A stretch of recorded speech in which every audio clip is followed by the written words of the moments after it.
નમસ્કાર વિદ્યાર્થી મિત્રો, સંબંધ અને વિધેયના ત્રીજા વિડીયોમાં આપનું સ્વાગત છે। આ વિડીયોની અંદર આપણે આજે સંબંધના સ્વવાચક, સંમિત અને પરંપરિતતાના થોડાક વધુ દાખલાઓ જોઈએ।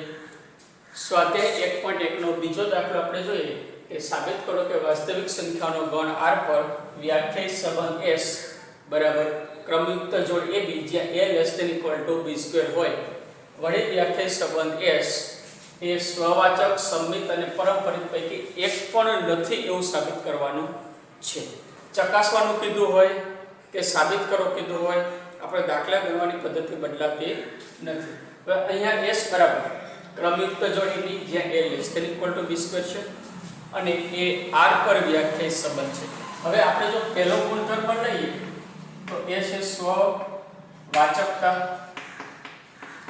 તો આ ગુણધર્મની અંદર શું હોય છે તો કે R ના દરેક ઘટકની એની સાથેની જે જોડ S માં હોવી જોઈએ। એટલે કે જો A belongs to R હોય તો A belongs to S હોય તો સ્વવાચક છે। હવે A belongs to S ક્યારે હોય તો કે A less than A વર્ગ અથવા equal A વર્ગ હોય તો S માં આવે। હવે R ના વારાફરતી આપણે ઘટક જોઈએ કે માનો હું પહેલા 0 લઉં તો 0 નો વર્ગ 0 થશે, એનો અર્થ કે 0 0 0 0 belongs to S થશે બરાબર। આ બંને ઇક્વલ છે। 1 1 નો વર્ગ 1 સ્ક્વેર એટલે 1 થશે, 1 નો વર્ગ 1 ઇક્વલ છે 2 ઇક્વલ છે એટલે 1 1 belongs to S થશે। 3 લઈએ તો 3 નો વર્ગ 9 લેસ ધેન છે તો 3 3 belongs to S થાય। -5 લઈએ તો એનો વર્ગ 25 -5 કરતા મોટા છે તો એનો અર્થ કે -5 belongs to S છે। તો આમ કોઈ પણ આ સંખ્યાઓ લઈએ આપણે કે કોઈ પણ પૂર્ણાંક સંખ્યા લીધી જેટલી કે 1 2 5 10 એના કરતા એનો વર્ગ હંમેશા મોટો હોય અથવા જો 0 અને 1 હોય તો ઇક્વલ હોય, બાકીની બધી સંખ્યા માટે એનો વર્ગ હંમેશા મોટો હશે। એનો અર્થ કે આ બધી સંખ્યાઓ S માં આવે છે તો S એ સ્વવાચક છે। જો આ જ પ્રમાણે છેદની પૂર્ણાંક સંખ્યાઓ માટે વિચારીએ તો છે, પણ આપણને કીધું છે R ઉપર, તો R ઉપરની એવી કઈ સંખ્યા છે કે જેમાં આ શરતનું પાલન નથી થતું? તો જો અગાઉ આપણે ઘણી વખત ચર્ચાઓ કરેલી છે 0 થી 1 વચ્ચેની સંખ્યાઓ એવી છે કે જેની જો ઘાત લેવામાં આવે તો એ ઘાત હંમેશા લેસ ધેન થશે જે તે સંખ્યા કરતા। ધારો કે હું અહીંયા માઈનસ અને 0.5 આપણે પ્લસ લઈએ, હવે 0.5 આપણે લીધું છે તો 0.5 નો વર્ગ બરાબર 0.25 થશે। તો અહીંયા આપણે જો સંખ્યા કરતા એનો વર્ગ નાનો છે બરાબર, એટલે x લેસ ધેન x વર્ગ થાય, એટલે x વર્ગ લેસ ધેન x થાય ક્યારે કે જો x belongs to -0 થી 1 અને ઇક્વલ થાય જો મધ્યમાં 0 હોય બરાબર। 0 લઈએ x બરાબર તો ઇક્વલ થશે। તો આ શરત પ્રમાણે જો આપણે જોઈએ તો S સ્વવાચક નથી બરાબર, S સ્વવાચક નથી। એનો અર્થ આપણે આવું એક ઉદાહરણ આપી દઈએ, જે આપણે અહીંયા લીધું છે ઉદાહરણ આપી દઈએ તો સ્વવાચક નથી એવું આપણે કહી શકીએ। અહીંયા એટલે A બરાબર 0.5 belongs to R છે બરાબર, 0.5 એટલે કે 1/2 એ R ની સંખ્યા છે। હવે A સ્ક્વેર બરાબર 0.5 નો સ્ક્વેર બરાબર 0.25, તો અહીં 0.5 નોટ લેસ ધેન 0.25 કરતા નાના નથી, કારણ કે 0.5 એ 0.25 કરતા મોટી સંખ્યા છે। માટે A અને A સ્ક્વેર જે આપણે આ શરત હોવી જોઈએ 1 કરતા A સ્ક્વેર મોટા હોવા જોઈએ એ નોટ છે અહીંયા મોટા નથી, અને ઇક્વલ ટુ આપણે જો ઉમેરીએ તો not less than equal to માટે એ માટે 0.5 does not belongs to S માટે S સ્વવાચક સંબંધ નથી. બરાબર. હવે જો આ ગાળા માટે જ સ્વવાચક નથી એટલું ધ્યાનમાં રાખવાનું. બાકીના ગાળા માટે સ્વવાચક થશે કે -1 થી 1 સુધીના અને એમાં 0 ને બાદ કરો તો જ આ શરતનું પાલન થતું નથી. બાકીની બધી સંખ્યાઓ માટે શરતનું પાલન થશે. હવે બીજો છે સંમિતતાનો. તો સંમિતતાની અંદર શું છે કે ધારો કે AB belongs to S છે. હવે સંમિતતા S ઉપર લેવાનો છે. બરાબર. AB belongs to S તો આપણી શરત મુજબ માટે A less than equal to B square થાય. તો અહીંયા પણ આપણે જોઈએ તો બધી સંખ્યાઓ માટે સત્ય છે. આ છે તો હવે આનો આપણે ઉલટું સંમિતતા માટે શું બતાવવું પડશે તો કે B less than equal to A square હોય. બરાબર. તો સંમિત છે. તો હવે આની અંદર આપણે એક ઉદાહરણ લઈએ કે ધારો કે A બરાબર 1 અને B બરાબર 3 છે. બરાબર. માટે 1 less than 3 નો સ્ક્વેર એટલે કે 9 છે. બરાબર. માટે A less than B square છે. પરંતુ A નો સ્ક્વેર શું થશે તો કે 1 અને B બરાબર 3 અહીંયા આપણે લીધી. આના માટે B less than A square થશે 1 એટલે 3 not less than 1 કારણ કે 3 એક કરતા મોટી છે નાની નથી. તો એનો અર્થ એવો થયો માટે B not less than A square. અહીંયા સંખ્યા આપણે લખીએ એટલે ઇક્વલ લખો નથી. અહીંયા ઇક્વલ આપણે કરી શકીએ. એનો અર્થ એવો થયો કે AB belongs to S છે પણ BA belongs to S નથી. કઈ સંખ્યા માટે અહીંયા આપણે જે લીધેલા ઉદાહરણ A બરાબર 1 અને B બરાબર 3 એટલે 1 અને 3 માટે આ વસ્તુ સાચી નથી. આમ 1 3 belongs to S પરંતુ 3 1 does not belongs to S માટે S સ્વવાચક સંબંધ સંમિત સંબંધ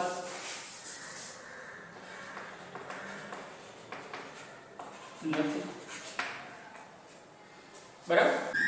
હવે ત્રીજી બાબત ચકાસીએ પારંપરિકતા.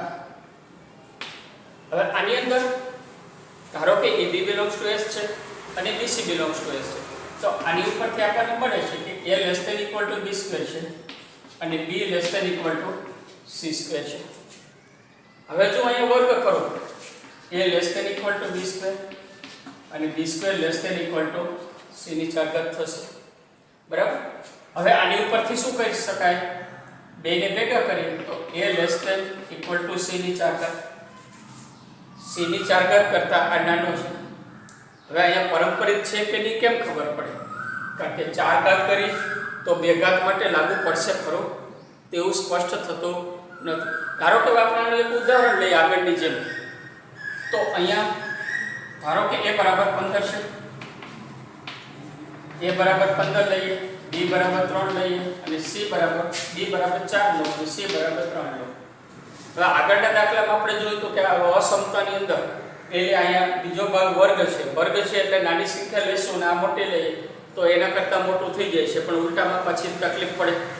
તો એવી જ રીતે અહીંયા આપણે થોડીક સરખામણી કરીએ તો પહેલી બે A અને B belongs to S છે. તો અહીંયા આપણે જોઈએ કે 15 less than B નો વર્ગ એટલે 16 છે. બરાબર.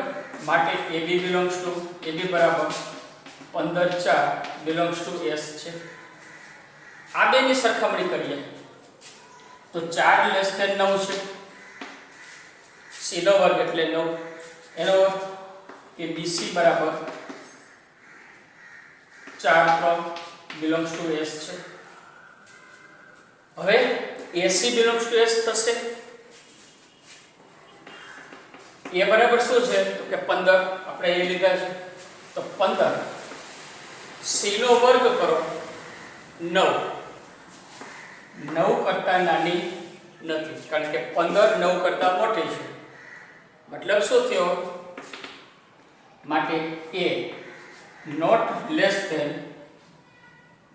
C નો સ્ક્વેર C બરાબર 3 મૂકી બરાબર ઇક્વલ પણ આપણે સાથે લખી શકીએ અહીં સંખ્યા છે એટલે નતો લખો માટે AC does not belongs to S.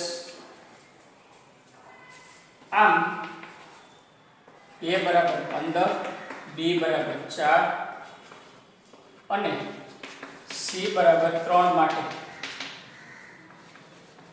AB belongs to S, BC belongs to S,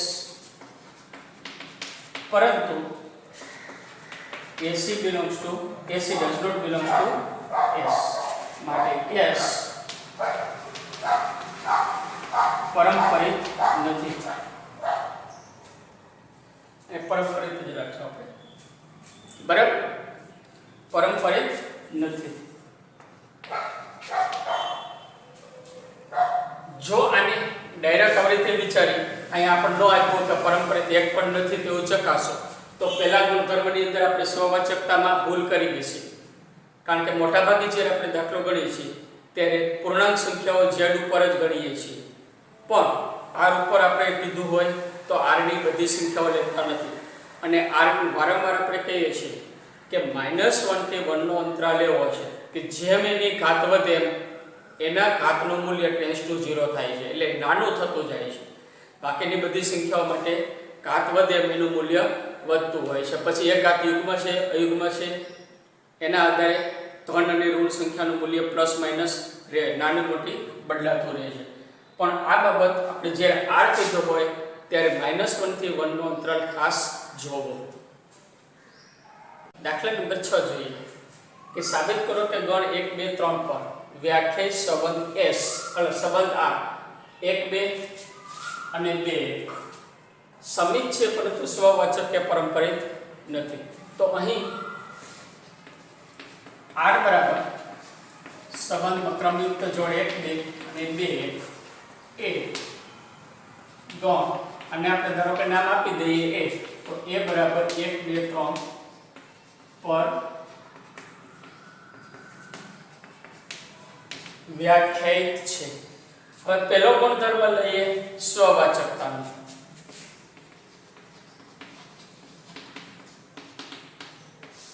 તો સ્વવાચકતામાં ગણની અંદર 1 2 ને 3 આપ્યા છે તો 3 એ 3 ની જોડ r માં હોવી જોઈએ કે 1 છે તો 1 1 2 2 3 3 એ 3 જોડ belongs to r હોય તો સમિત એટલે સ્વવાચક છે. પણ અહીં આપણે જોઈ શકીએ છીએ 3 માંથી એક પણ જોડ નથી. તો કોઈ એક ઉદાહરણ આપણે લઈ લઈએ કે અહીં 1 belongs to A છે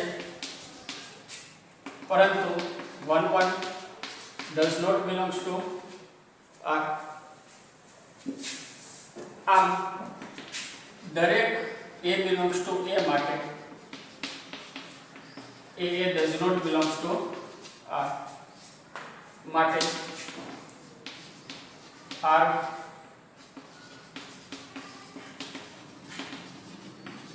સ્વવાચક સંબંધ નથી. હવે સમિતતા બીજો ગુણધર્મ તો સમિતતાની અંદર અહીંયા આપણે બે જ ઘટકો આપ્યા છે r ના. માનો કે પહેલો ઘટક લઈએ કે 1 2 belongs to R. આને ક્રમ બદલાવે એટલે કે આંશિક પ્રતિબિંબ લઈએ તો 2 1 થાય. 2 1 આની અંદર છે 2 1 belongs to R છે. બીજો ઘટક લઈએ 2 1 તો 1 2 belongs to પણ R છે કારણ કે એનો આંશિક પ્રતિબિંબ 1 2 છે. ઓછા ઘટકો છે આપણે એટલે માટે બે લખી નાખ્યા છે. જો જાજા ઘટક હોય તો બધા ઘટકોની વારાફરતી ચકાસણી કરવાની કે 1 2 લીધો તો એનો આંશિક પ્રતિબિંબ 2 1 2 1 આમાં છે કે નહીં જોઈ લેવાનું. જો બધા જ ઘટકો મળતા હોય તો સીધું દરેક માટે લખવાનું, અને જે ઘટક એકાદો ઘટક રહી જતો હોય આમાં તો એ સીધું અહીંયા લખી નાખવાનું કે આ ઘટક માટે નથી મળતો, માટે સમજતું નથી. અહીંયા બંને ઘટક માટે બિલોંગ્સ ટુ આર છે એટલે સમિત છે, માટે દરેક AB belongs to R implies BA belongs to R છે, માટે R સમિત સંબંધ છે.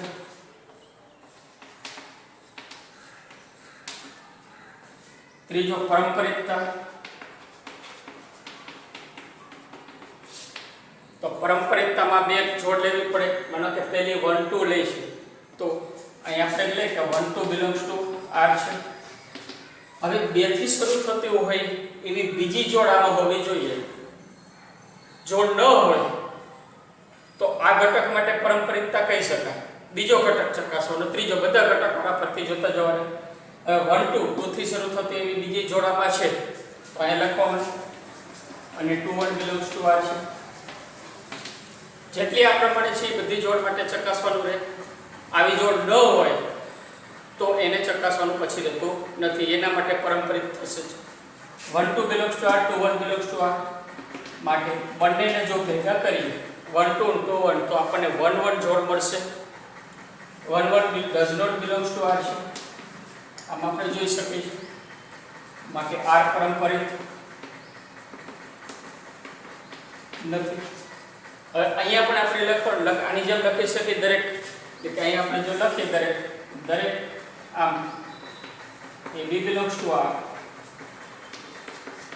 અને BC belongs to R implies AC does not belongs to R. માટે R પારંપરિક નથી. દાખલા નંબર 8. સાબિત કરો કે A બરાબર 1 2 3 4 5 ગણ છે. પર વ્યાખ્યાયિત સંબંધ R બરાબર AB જોડ કે જ્યાં A - B નો માનાંક યુગ્મ સંખ્યા છે એ સામ્ય સંબંધ છે, એટલે કે સ્વવાચક, સમિત અને પારંપરિક ત્રણ ગુણધર્મ ધરાવે છે. અહીંયા પહેલા તો આપણે R ને યાદીની રીતે લખીએ છીએ, એ રીતે લખવાથી સંબંધો વિશે ઝડપથી ખ્યાલ આવે. ઘટકોના સંબંધો આપણે પહેલા મેળવી લઈએ કે અહીં R બરાબર AB જ્યાં A - B યુગ્મ છે એ A પર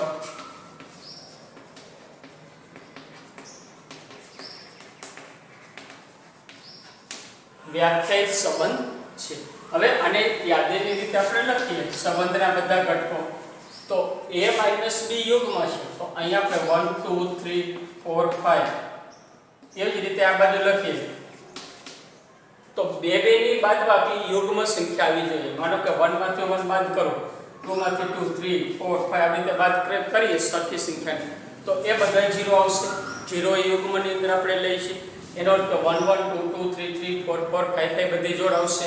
તો એ આપણે લખી નાખી 1 1 2 3 3 4 4 અને 5. હવે 1 ને બીજી કઈ સંખ્યા સાથે 1 સિવાયની જોડું કે જેથી બાદબાકી યુગ્મ થાય, તો 1 ને 2 સાથે જોડી તો આપણને 1 મળે જે યુગ્મ નથી. 3 સાથે જોડી તો 1 3 ની જોડમાં 2 ની બાદબાકી 1 માંથી 3 બાદ કરો તો -2 અને 3 માંથી 1 બાદ કરો તો 2. બંનેનો માનાંક લેવાનો છે, બંનેનો માનાંક +2 થશે જે યુગ્મ સંખ્યા આવશે. એનો અર્થ 1 3 ની જોડ આવશે, પછી 1 અને 5 ની જોડ આવશે, 4 ની જોડ નહીં આવે. એનો અર્થ કે 1 સાથે કઈ જોડ થઈ તો કે 1 3 અને 5 અયુગ્મ સાથે અયુગ્મની જોડ થઈ. આપણે અગાઉ જાણીએ છીએ કે બે અયુગ્મ સંખ્યાની બાદબાકી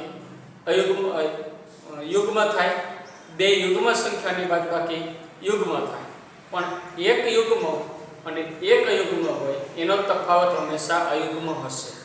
તો અહીંયા 1 નો 1 સાથે 3 સાથે 5 સાથે જોડાવશે. 1 સાથેની તો આપણે સ્વયં લખી નાખી છે, 3 અને 5 સાથેની લખી તો 1 3 1 5 બરાબર. હવે બે સાથેનો વિચારો તો 2 સાથે 1 ની જોડ અયુગ્મ આવશે, કારણ કે યુગ્મ અને અયુગ્મનો તફાવત અયુગ્મ થાય. 2 સાથેની જોડ યુગ્મ થશે, 4 સાથેની જોડ યુગ્મ થશે. એટલે યુગ્મ સાથે યુગ્મ આવશે, અયુગ્મ સાથે અયુગ્મ. એટલે 2 સાથેની જોડ આપણે લખી નાખીએ તો 2 2 2 4. પછી 3 સાથેની 3 1 3 5 3 3 તો આપણે લખી નાખ્યું છે. 4 સાથેની 4 2 4 4 આવી ગયું. અહીંયા 2 2 આવી ગયું છે એટલે આને આપણે ફરીથી લખવાના નથી.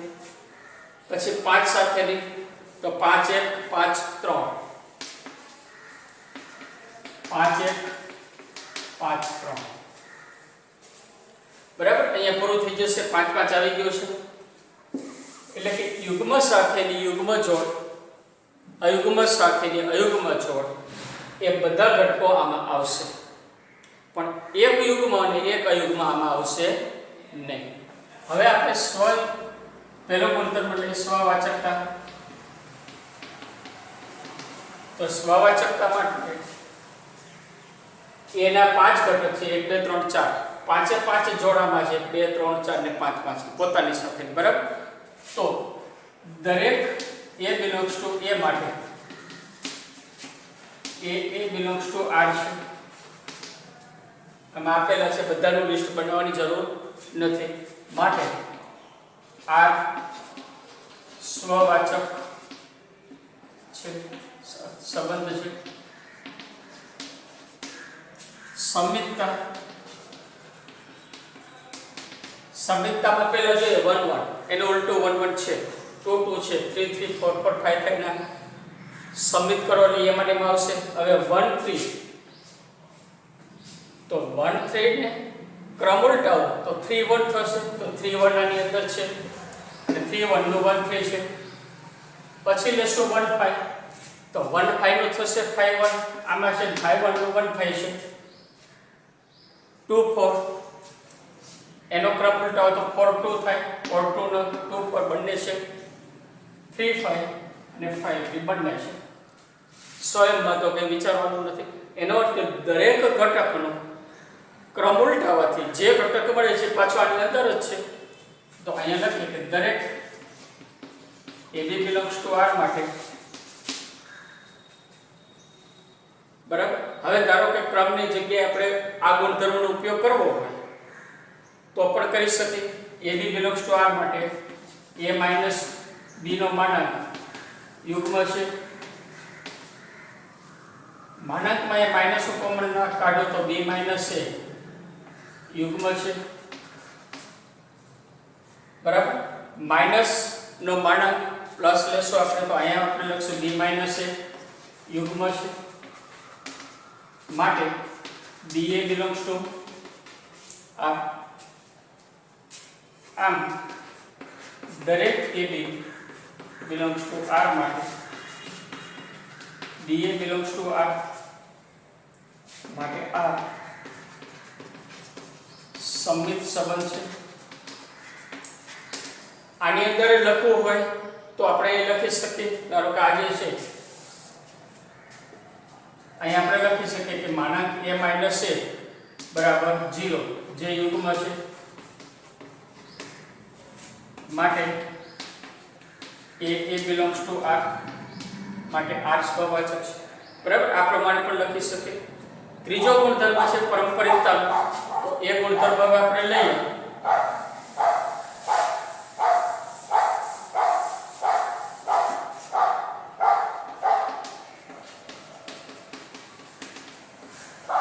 તો એના કોઈ પણ બે ઘટક આપણે લઈએ કે ધારો કે AB belongs to R અને BC belongs to R.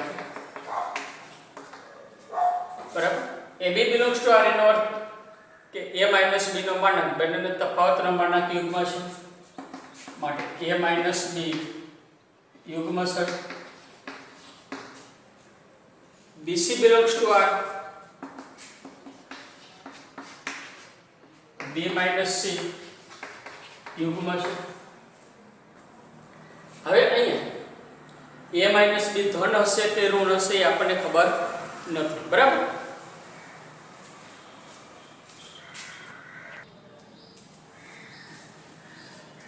હવે આપણે અહીંયા જોઈએ કે a માઇનસ b નો માનાંક યુગ્મ છે.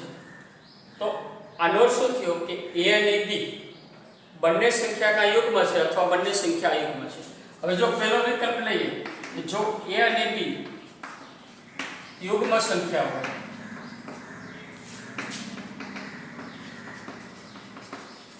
બરાબર, a અને b યુગ્મ સંખ્યા હોય તો b અને c પણ યુગ્મ થવી જોઈએ, કારણ કે યુગ્મ સાથે યુગ્મ હોય તો જ બાદબાકી યુગ્મ થાય. માટે b અને c યુગ્મ સંખ્યા છે બરાબર. માને અહીંયા લખો ઇમ્પ્લાઇઝ b અને c યુગ્મ સંખ્યા છે. એનો અર્થ કે abc ત્રણ યુગ્મ થાય.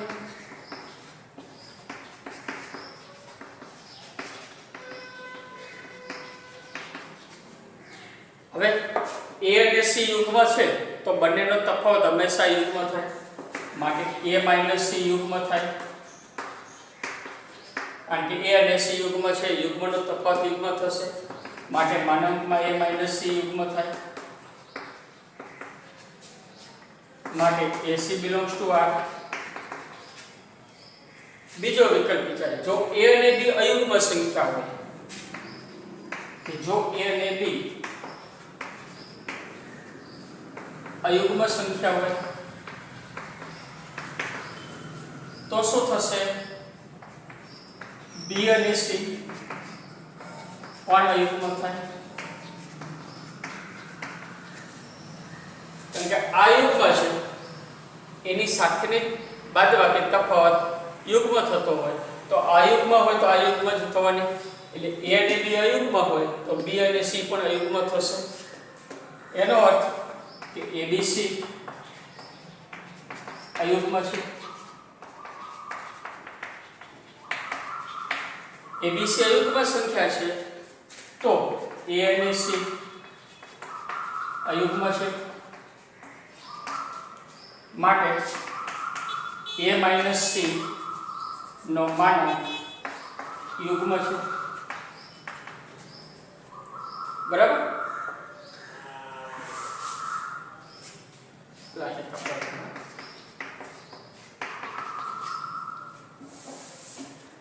a અને c અયુગ્મ છે તો હવે આપણે એ લખી નાખીએ.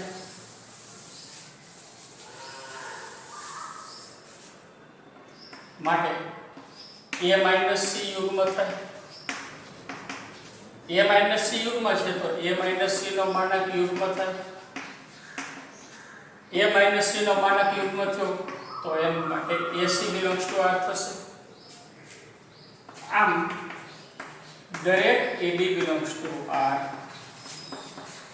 BC belongs to R implies AC belongs to R. માટે R પારંપરિક સંબંધ છે બરાબર.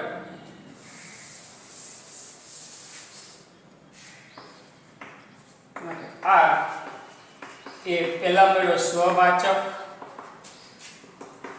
પછી મેળો આપણે સંમિત અને છેલ્લે આપણે જોયું પારંપરિક.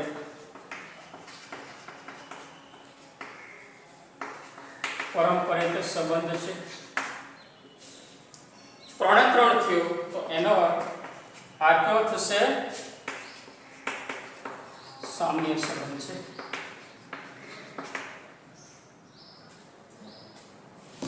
બરાબર. બીજું એક આની અંદર આગળ પણ પૂછેલું છે કે અયુગ્મની અયુગ્મ સાથેની જોડ છે અને યુગ્મની યુગ્મ સાથે R માં સંબંધ છે બરાબર. ધારો કે એ લઈએ કે 1 1 3 3 5 5, પછી 1 3 1 5 3 1 3 5 અને 5 1, એટલે આટલા જ ઘટકો આપણે લઈએ અત્યારે.